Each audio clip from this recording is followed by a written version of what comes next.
Malam Bapak Ibu sekalian, bersyukur kita masih boleh dipertemukan dalam persekutuan doa malam pada hari ini 20 Agustus 2020. Mari sebelum kita mulai persekutuan doa hari ini, mari kita mengambil waktu teduh.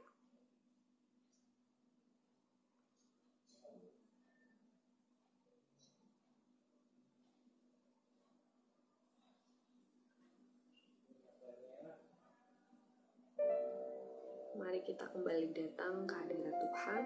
Kita mengangkat setiap ucapan syukur kita untuk Dia, Bapa yang sudah begitu baik bagi hidup kita. Mari kita angkat pujian, Bapa, Engkau sungguh baik.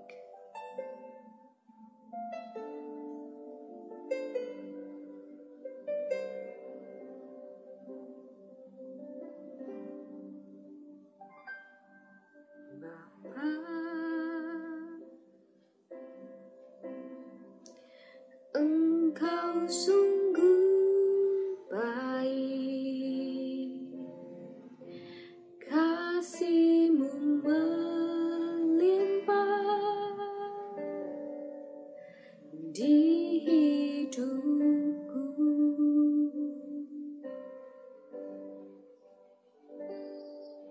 Bapa, ku berterima kasih berkat-Mu hari ini yang Kau sediakan bagiku.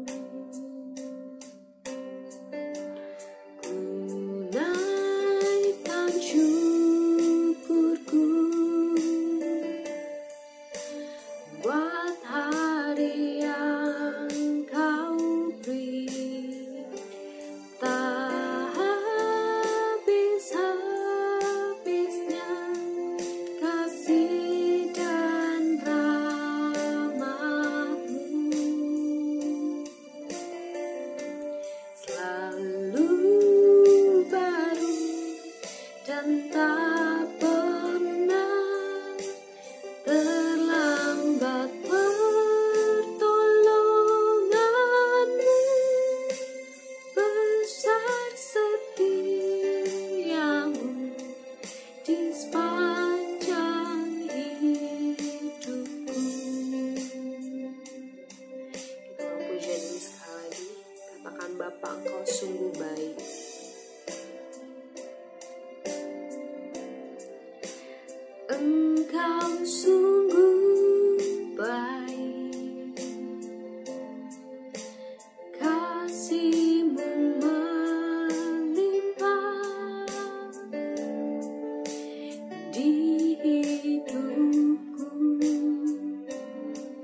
kebaikan-Mu dalam hidup kami.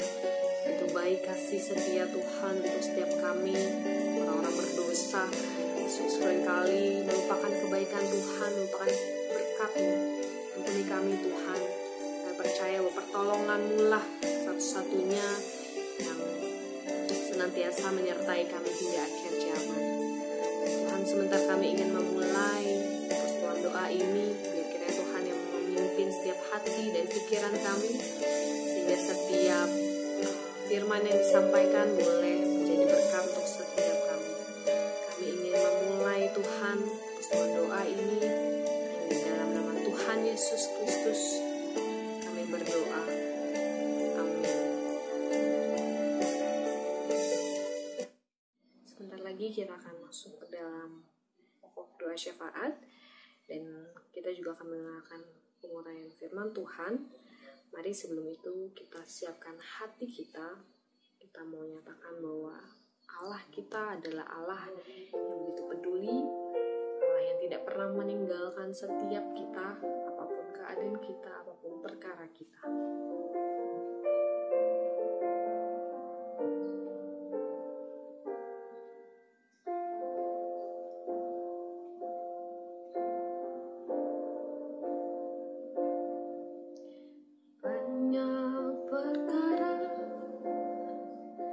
Yang tak dapat ku mengerti,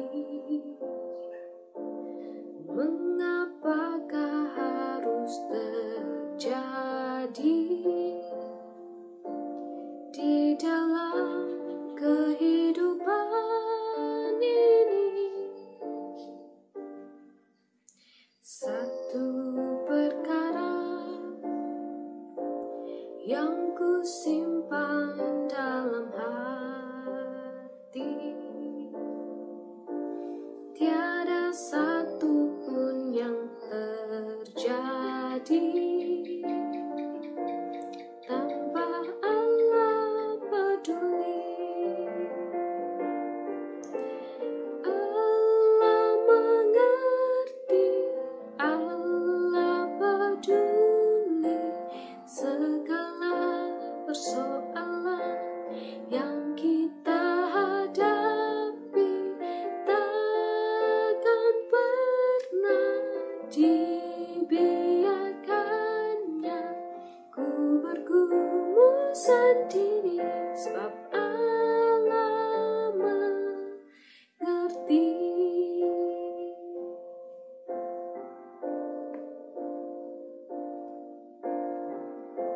Dalam pujian ini katakan banyak perkara, banyak perkara yang tak dapat ku mengerti, mengapakah harus terjadi di dalam kehidupan ini.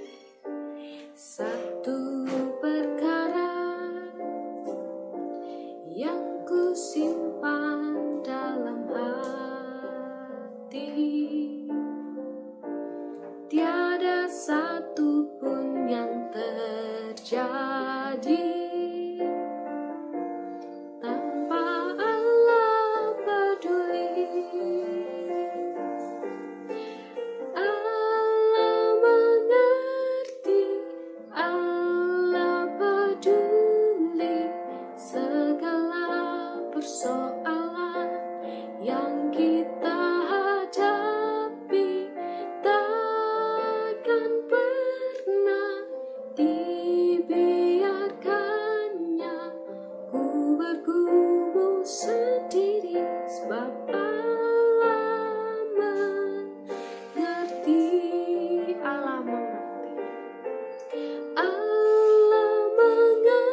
sendiri, sebab Allah mengerti.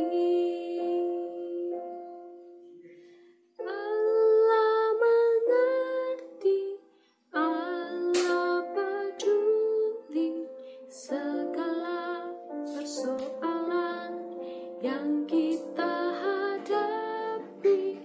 Takkan pernah dibiarkannya ku bergumul sendiri, sebab Allah mengerti.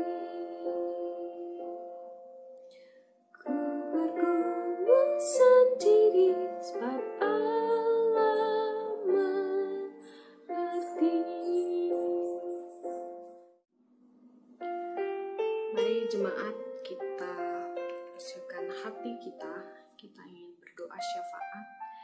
Yang pertama, mari kita doakan untuk bangsa dan negara kita di tengah kondisi pandemi yang tak kunjung berakhir.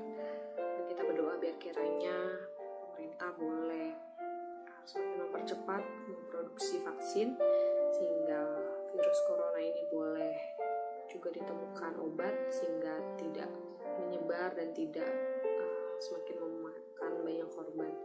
Mari kita berdoa untuk bangsa dan negara kita. Kita berdoa juga mengucap syukur untuk 75 tahun Tuhan sudah memimpin bangsa Indonesia.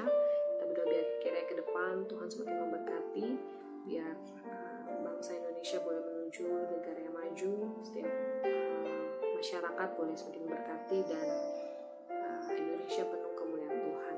Mari kita berdoa.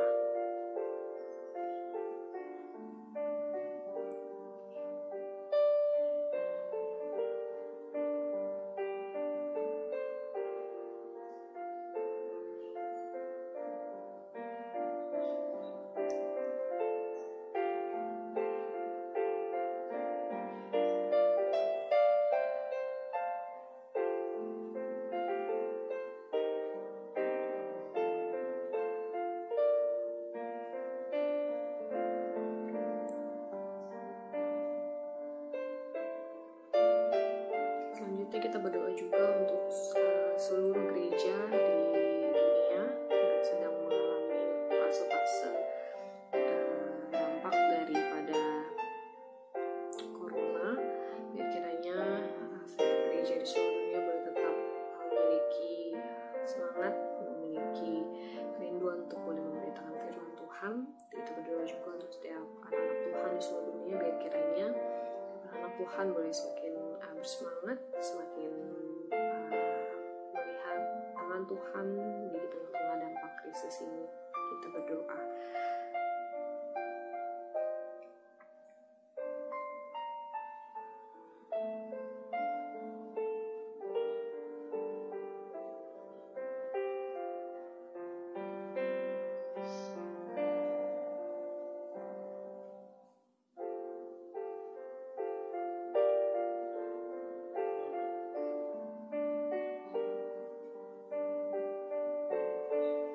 Selanjutnya kita berdoa juga untuk setiap jemaat GMI Genesaret dimanapun berada, setiap jemaat yang terkena dampak krisis finansial maupun terkena dampak kesehatan, biar kiranya Tuhan memberkati dimanapun setiap jemaat yang berada.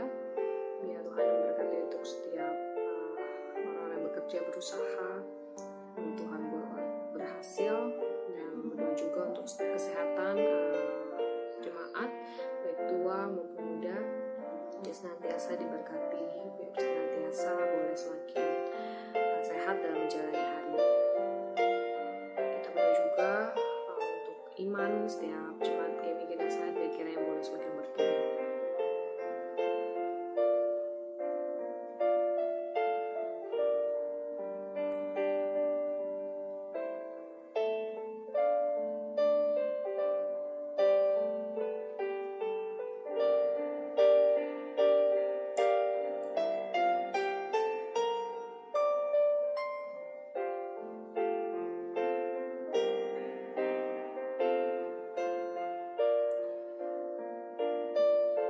Tuhan, inilah setiap pokok doa syafaat yang kami naikkan ke dalam tangan Tuhan. sebentar lagi kami akan mendengarkan firman Tuhan. Biar kiranya Tuhan yang memimpin setiap kami, biar kami boleh mengerti yang terbaik, kami boleh melakukan firman-Mu dalam kehidupan kami. Kami ingin memulai, ingin mempersiapkan hati kami siap mendengarkan firman-Mu. Dan dalam nama Tuhan Yesus Kristus kami berdoa. Amin.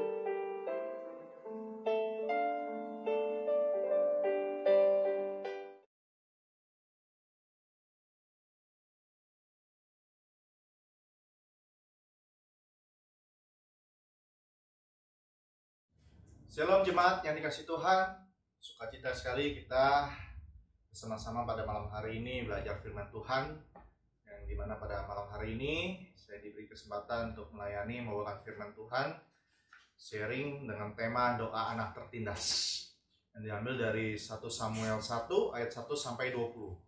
Tapi sebelum kita sama-sama mendengarkan sharing firman Tuhan, saya mengajak kita semua untuk boleh tundukkan kepala kita minta hikmat dan kekuatan dari Tuhan, dan Roh Kudus menuntun kita untuk memahami firman Tuhan pada malam hari ini. Mari kita berdoa.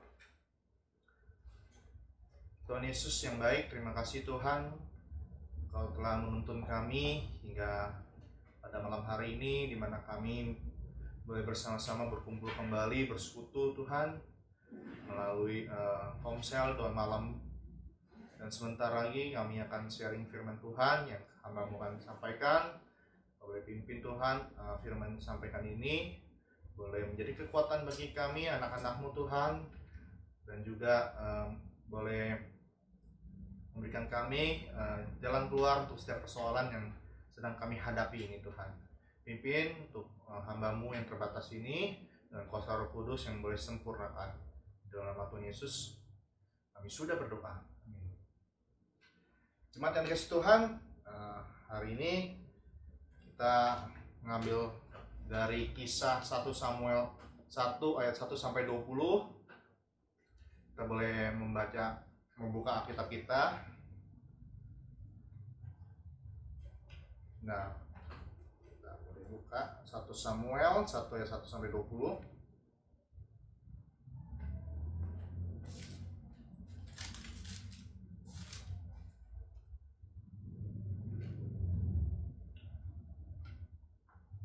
Nah, 1 Samuel 1 ayat 1 sampai 20 ini kisahnya tentang lahirnya Samuel ya. Nah, tapi yang mau saya bahas di sini adalah ibu kandung dari Samuel, si Hana ini. Nah, sebelumnya dengan tema doa anak tertindas ini yang nanti akan saya jabarkan apa itu anak tertindas, kemudian bagaimana kita sebagai anak-anak Tuhan dengan iman kita yang mungkin kita mengalami dalam tanda kutip tertindas ya, kita bisa lewati itu semua melalui tokoh yang kita sama-sama belajar pada hari ini, seorang wanita yang bernama Hana ini. Nah, Hana ini dalam 1 Samuel 1 ayat 1 sampai 20 ini sedang bergumul berat ya. Nanti jemaat bisa baca sama-sama tentang bergumul tentang mandul ya tidak memiliki anak. Nah, yang menarik bagi saya di Alkitab bahwa ada 3 wanita yang menarik perhatian saya ya, yang juga bergumul soal kemandulannya. Tapi 3 tokoh wanita ini berbeda-beda respon awalnya ya. Saya soroti respon awalnya ketika mereka menghadapi pergumulan soal kemandulannya ini ya. Yang pertama Rahel ya. Nah, Rahel ini kita tahu Rahel ini istri dari Yakub ya. Nah, si Rahel ini ketika dia tahu dirinya mandul ya, dia melihat si Lea, wah, dia jadi iri hati ya. Akhirnya dia bersungut-sungut ya. Dia bilang, berikanlah kepadaku anak, kalau tidak aku mati. Wah, itu responnya si Rahel. Nah, kemudian yang kedua, tokoh yang kedua, wanita yang juga sama-sama bergumul soal kemandulannya, Sarah. Nah, Sarah ini lebih unik lagi ya. Responnya itu dia menertawakan janji Tuhan bahwa dia akan melahirkan gitu ya. Memang sebagai manusia itu apalagi posisi Sarah ya pada waktu itu dengan usianya yang sudah tidak mungkin lagi untuk melahirkan seorang anak, wajar itu kan. Secara manusia mungkin menertawakan, meremehkan itu istilahnya. Nah itu respon yang pertama kali timbul dari si Sarah ketika dia tahu bahwa Tuhan bisa menolong, ya. Tapi dia menertawakan itu responnya. Nah yang ketiga yang kita belajar pada hari ini sama-sama tokoh si Hana ini. Nah si Hana ini tokoh yang luar biasa, seorang wanita seperti dua tokoh tadi, Rahel dan Sarah, sama-sama bergumul juga si Hana kemandulan, ya, tidak memiliki anak. Nah, kita tahu bahwa di zaman Perjanjian Lama, apalagi sebagai bangsa Israel, ya, wanita yang memiliki anak itu dianggap memiliki keturunan, ya, itu sesuatu yang harus dan sangat disanjung-sanjungkan, ya, apalagi turunannya itu anaknya laki-laki, ya, seperti itu. Sedangkan kalau tidak memiliki keturunan atau mandul, ya, bagi kalangan bangsa Israel kala itu adalah sebuah hal yang menghalangi atau mungkin ada kesalahan atau dosa yang ada pada orang tersebut gitu, sehingga dia dihukum Tuhan jadi mandul seperti itu. Itu ada pemikiran-pemikiran seperti itu, ya. Jadi bagi orang-orang Israel atau Yahudi, keturunan itu adalah sesuatu yang harus, ya, dan sangat dihargai seperti itu, ya. Nah, bagaimana Hana menyikapi respon pertamanya itu? Ya memang kita tadi boleh kita baca yang tadi sikap Hana ketika dia tahu dia mandul, ya. Apalagi si Hana ini adalah istri pertama dari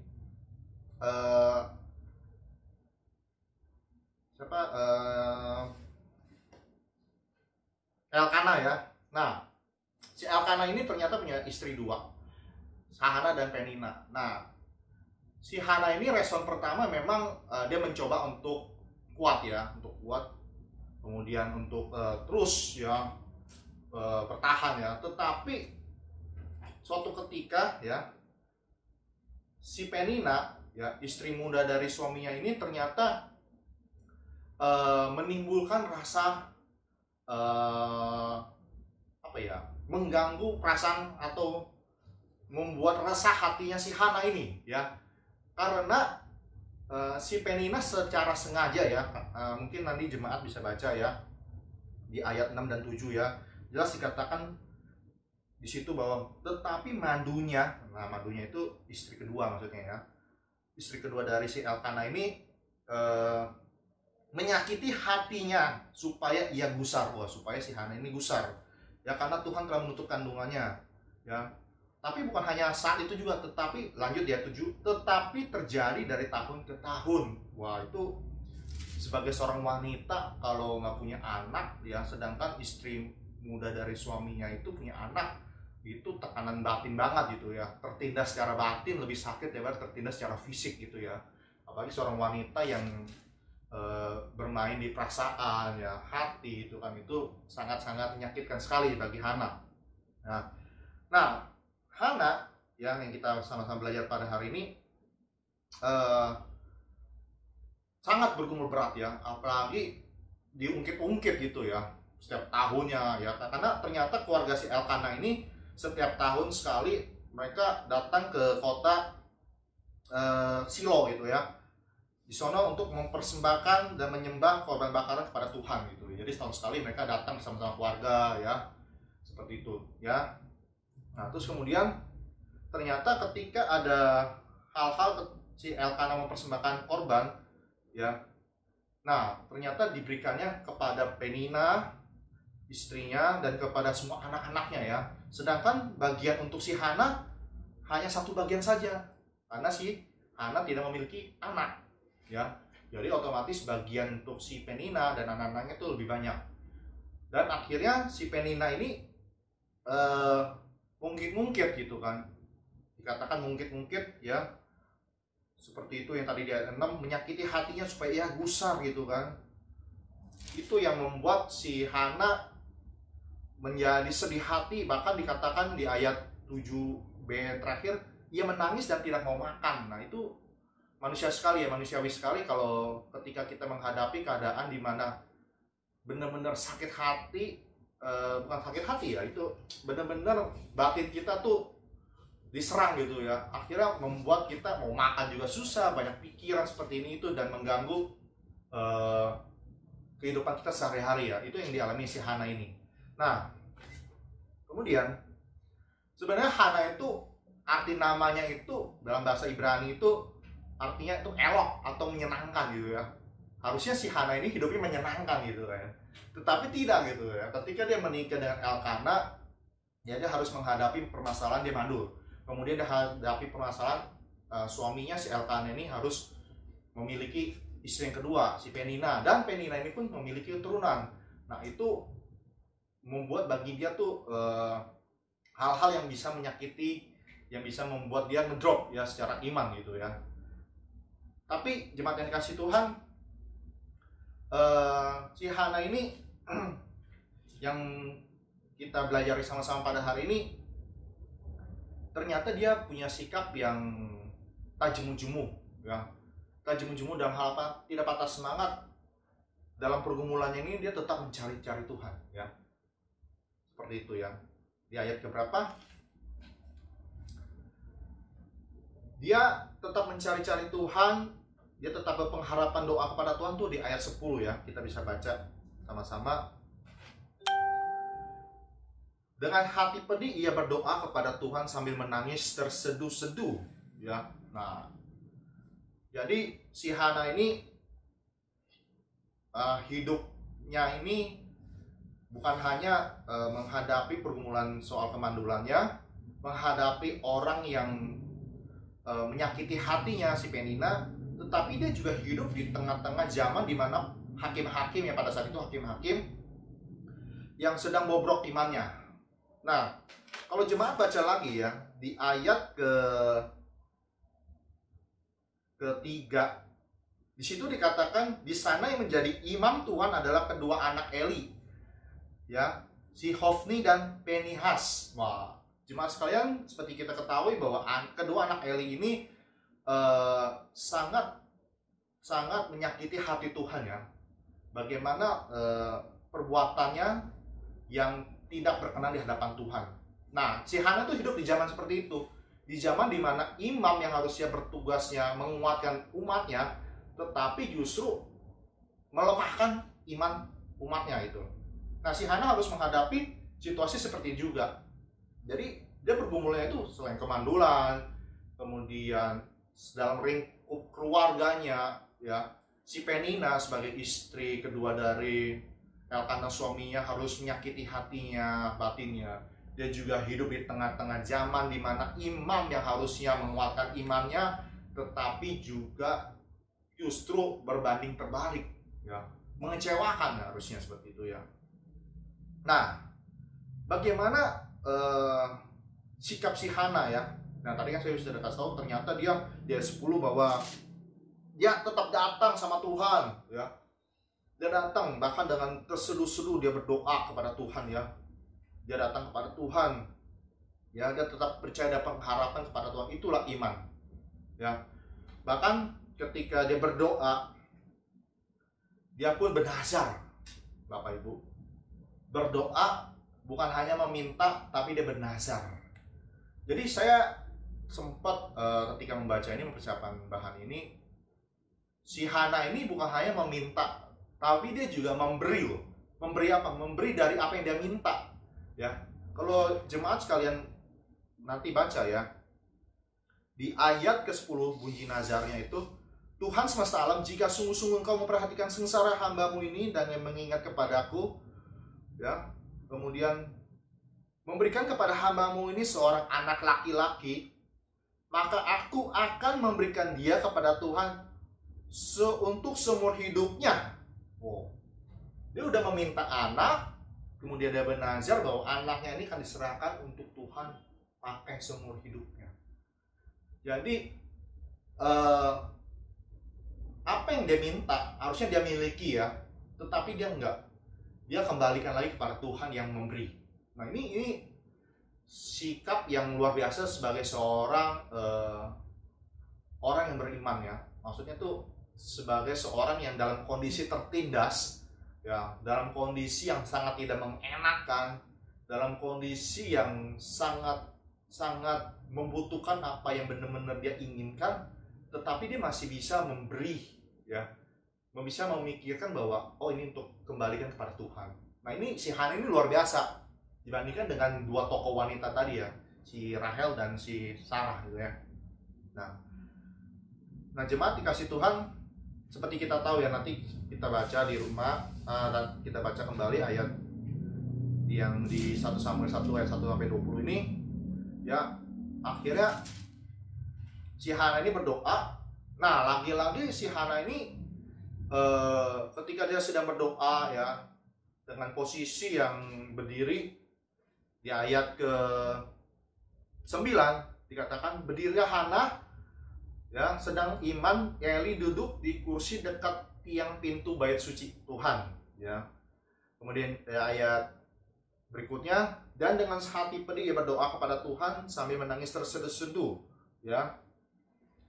Nah ketika itu si Imam Eli melihat Hana ini berdoa, tidak berdoa. Dia melihat kok mulutnya komat kamit, tidak ada suara gitu kan. Jadi si Imam Eli menganggapnya seperti orang mabok gitu kan. Padahal sudah jelas-jelas si Hana ini berdiri ya di bait suci Tuhan, masa dia mabok di situ gitu kan. Nah itulah yang tadi saya bilang bahwa Hana ini hidup di zaman dimana keadaan iman itu sedang bobrok semuanya ya, termasuk kedua anak Eli ya. Tapi ini yang menjadi apa ya, sorotan ini, Imam Eli lo bisa melihat bahwa si Hana ini sedang mabuk gitu, padahal jelas-jelas dia berdoa ya di bait suci Tuhan gitu ya. Nah akhirnya si Hana menjawab kepada si Imam Eli gitu kan, bahwa bukan tuanku, aku seorang perempuan yang sangat bersusah hati ya. Anggur ataupun minuman memabukkan tidak ku minum, melainkan aku mencurahkan isi hatiku di hadapan Tuhan. Jadi si Hana menjelaskan kepada Imam Eli, aku tidak mabuk, aku justru sedang berdoa, sedang bersusah hati, mencurahkan isi hatiku kepada Tuhan. Nah ini lagi-lagi ketika kita menghadapi persoalan ya, ketika kita datang ke gereja ya, kemudian gereja itu tempat dimana justru harusnya kita dikuatkan ya. Tetapi lain hal dengan si Hana ya, dia datang ke bait Tuhan, ke bait suci itu mau berdoa ya, tetapi si imam ya, maksudnya yang harusnya menguatkan dia justru malah menuduh dia mabok gitu ya. Jadi itu melemahkan iman harusnya ya, tapi dia enggak, dia menjelaskan lagi ya, kemudian jelaskan kepada si Imam Eli, dia sedang susah hati, dia bergumul ya, dia ingin sekali memiliki keturunan ya, dan dia juga mengajar kepada Tuhan bahwa ketika dia dapat seorang anak, dia akan persembahkan pada Tuhan, dan Imam Eli pun mengimaninya ya. Kita baca di ayat ke 17, jawab Eli, pergilah dengan selamat dan Allah Israel akan memberikan kepadamu apa yang engkau minta daripadanya. Seperti itu ya. Nah dari setelah si Hana sudah berdoa, kemudian dia sharing ke Imam Eli ya, menjelaskan bahwa dia nggak mabok ya, dia ini sedang bergumul ya. Akhirnya si Imam Eli mengimani, bantu dengan doa juga ya. Tadi kan kita baca juga di ayat 17 ya, pergilah dengan selamat Allah Israel memberikan kepadamu apa yang kau kehendaki ya. Itu kan secara nggak langsung berdoa untuk si Hana ya. Nah benar seperti terjadi di ayat berikutnya, Hana melahirkan seorang anak laki-laki setahun kemudian ya, dan menamakan dia Samuel, yang artinya aku telah memintanya daripada Tuhan. Dan seperti janjinya kepada Tuhan, Hana menyerahkan Samuel kepada Tuhan ya, untuk dipakai dalam pelayanannya. Nah jemaat yang dikasih Tuhan, kita bisa sama-sama belajar dari sikap Hana sebagai anak-anak Tuhan dalam pergumulannya yang tertindas ya, dalam tanda kutip. Kalau tertindas secara fisik masih bisa diobati ya, masih bisa dihilangkan ya. Tapi kalau tertindas secara batin, menyerang hati batin kita, apalagi menjatuhkan iman. Ada sesuatu yang menjatuhkan iman kita, itu sangat susah sekali untuk kita bisa memandang Tuhan ya. Untuk tinggal dekat dengan Tuhan itu sangat susah ya, sangat berat, sangat susah sekali gitu. Karena bisa aja kita menjauh dari Tuhan karena kita punya pemikiran, loh saya mau ada masalah ini saya berdoa justru makin berat gitu ya. Kayak si Hana tadi ya, udah berdoa ya kan, minta supaya Tuhan kasih anak gitu, malah disalah mengerti sama si Imam Eli, dikira mabok ya. Belum lagi pulang ke rumah ketemu Penina ya kan, disakiti lagi hatinya, diejek, gak punya keturunan, seperti itu ya. Itu bisa membuat si Hana menjauh dari Tuhan ya. Mungkin dari kita juga bisa ya, dengan kondisi seperti itu kita akan bisa mengatakan bahwa Tuhan itu bisu, Tuhan itu bisa nggak sampai saat ini pun menjawab apa yang kita minta gitu kan. Bisa dengan kondisi yang berat seperti yang Hana alami gitu ya. Nah, jemaat yang dikasih Tuhan, tapi kita sama-sama baca tadi, Hana tidak berbuat seperti itu. Justru dia semakin berat dalam keadaannya, semakin tertindas, dia semakin mencari Tuhan ya.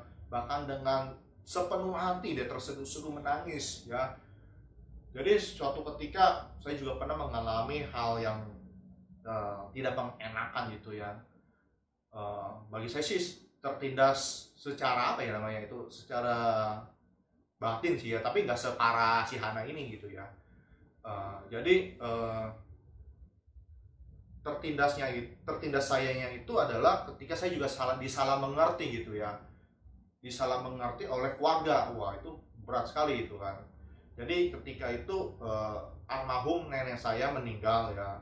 Nah, memang nenek saya pemakamannya itu secara agama yang lain gitu ya, berbeda dengan saya.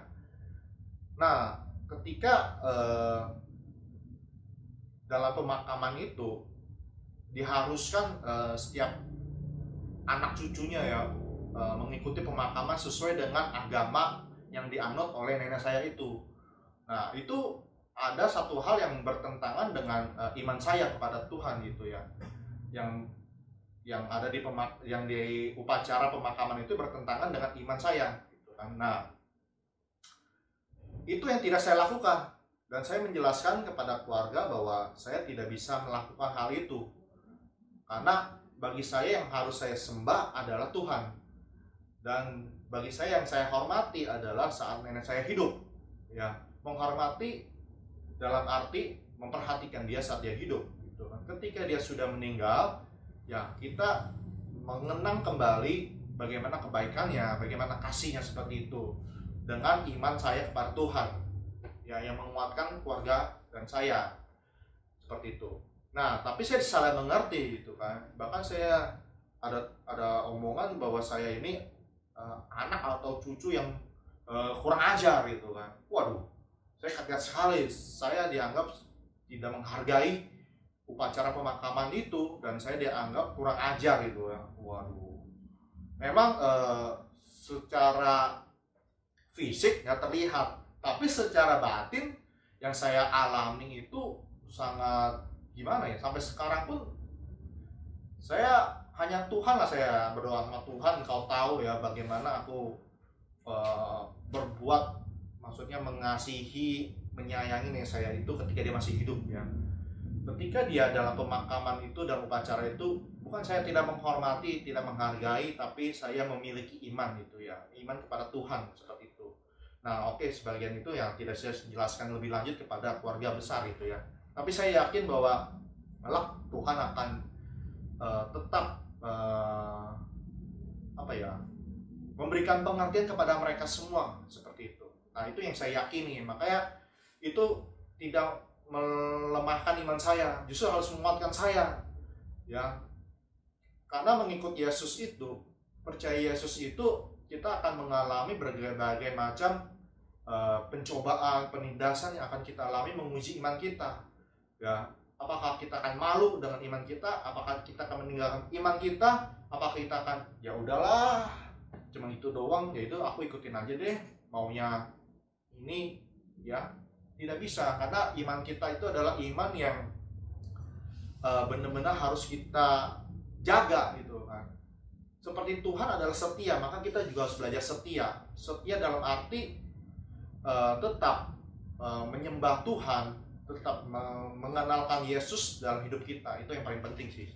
Nah, seperti Hana, ya, dalam doanya, doa anak yang tertindas, ya, dalam keadaan tertindasnya, ya, dia tetap mencari-cari Tuhan seperti itu. Nah, jemaat yang dikasih Tuhan, ada satu ayat yang luar biasa yang bisa saya bacakan untuk jemaat di Mazmur 34 ayat 18, dikatakan, apabila orang-orang benar itu berseru-seru, maka Tuhan mendengar dan melepaskan mereka dari segala kesesakannya. Di Mazmur 34 ayat 18 ini. Jadi setiap kita anak-anak Tuhan yang benar, ya, maksudnya benar melakukan firman Tuhan, ya, kemudian benar hidupnya, tidak menyimpang ke sana ke sini dan berkenan di hadapan Tuhan. Ketika kita mengalami kesesakan, ya, mengalami penindasan seperti Hana, mengalami hal yang tidak mengenakan, yang mengganggu kita, meresahkan hati kita, yang mungkin menggoncangkan iman kita, ingat saudara, kita harus tetap bersandar sama Tuhan, kita harus mencari-cari Dia terus, ya. Karena Tuhan itu memang seperti Hana, ya, mungkin dia menganggap, oh Tuhan ini kayaknya nggak dengerin doa saya, bisu gitu loh. Bahkan saya udah dihina, diejek, disalah mengerti, ya, tapi Tuhan tolonglah gitu, ya. Tidak, Tuhan itu tidak bisu, Tuhan itu tidak membiarkan kita gitu. Makanya Hana tetap bersandar karena dia tahu, ya, bahwa Tuhannya itu tidak mengecewakan. Seperti Hana, kita juga tahu bahwa Tuhan kita itu, Yesus itu tidak mengecewakan kita, tidak pernah meninggalkan kita, dan Dia tidak pernah diam melihat kita tertindas, ya, dalam kesusahan, kesesakan, tidak. Yang penting kita tetap setia mencari-cari Dia, karena relasi yang baik dengan Tuhan itulah yang menguatkan kita semua, ya. Nah, jemaat yang dikasih Tuhan, satu hal yang saya belajar dari Hana adalah seberat apapun yang kita alami, ya, entah itu dari orang-orang sekitar kita yang ingin menjatuhkan kita, yang ingin mendorong kita, yang ingin mengejek kita, tapi ingat, ya, Tuhan tidak akan membiarkan itu semua, ya, karena janji Tuhan adalah membuat kita naik ke atas, ya, kemudian menguatkan kita semua menjadi kepala bukan ekor, seperti itu jemaat kasih Tuhan. Mari jemaat, kita mau akhiri firman Tuhan pada hari ini, kita mau tutup dengan doa biar Roh Kudus yang menguatkan kita semua. Mari kita berdoa. Ya Allah dalam surga Tuhan, terima kasih Tuhan untuk firman-Mu yang boleh kami sama belajar dari tokoh Hana Tuhan, bagaimana dia tetap mencari-cari-Mu Tuhan dalam segala kondisi yang tidak mengenakan, dalam kondisi yang membuat dia bisa jatuh, tapi tangan Tuhan yang selalu menopangnya Tuhan, menguatkan. Seperti juga Tuhan yang menguatkan kami semua melalui persoalan hidup kami Tuhan, dalam pergumulan kami Tuhan, dan juga mungkin ada di antara kami yang sedang bergumul berat Tuhan. Kuatkanlah kami ya Bapa, dan kami mau setia seperti Engkau yang setia Tuhan. Mau terus dibangun iman kami Tuhan. Tuhan tolong kami Tuhan supaya kami tidak kendor iman kami Tuhan, tetapi kami semakin dikuatkan justru Tuhan ketika kami harus menghadapi permasalahan berat ini ya Tuhan. Persoalan hidup kami yang semakin berat, justru semakin kami terdesak, semakin kami tersesak Tuhan. Disitulah kuat kuasa Tuhan, disitulah Engkau hadir Tuhan, disitulah kami merasakan bahwa Engkau sungguh-sungguh ada ya Tuhan. Seperti Hana Tuhan, kami juga mau belajar untuk bukan hanya meminta, tetapi kami juga mau memberi Tuhan. Memberi hati kami untuk Kau pakai Tuhan, memberi diri kami untuk Kau pakai juga Tuhan, untuk menjadi berkat bagi orang-orang sekitar kami, menjadi berkat bagi keluarga kami ya Tuhan. Terima kasih Tuhan. Mau sertai terus perjalanan hidup kami ini Tuhan dengan iman kami, supaya kami senantiasa kuat berdiri teguh Tuhan. Terima kasih ya Tuhan, di dalam nama Tuhan Yesus Kristus kami sudah berdoa. Amin.